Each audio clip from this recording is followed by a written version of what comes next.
Halo guys, jumpa lagi di channel YouTube Fokus Android. Video kali ini saya akan membahas cara untuk menghapus hasil download video pada aplikasi YouTube. Untuk caranya yang pertama kita buka aplikasi YouTube. Berikutnya kita tekan pada bagian pojok kanan bawah dan kalian bisa lihat di sini terdapat download.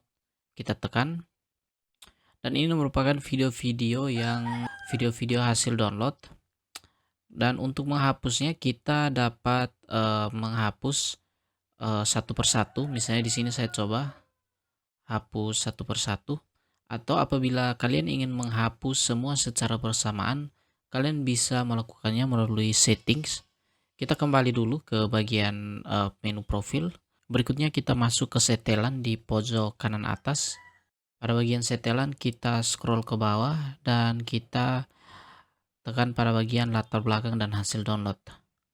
Kemudian kita scroll ke bawah. Nah, kalian bisa memilih opsi yang ini, hapus semua hasil download. Kita tekan, kemudian kita tekan hapus. Kita tunggu sampai proses penghapusannya selesai. Ini masih dalam proses menghapus. Oke, jadi ini sudah selesai menghapus dan kita akan coba kembali dan kita cek.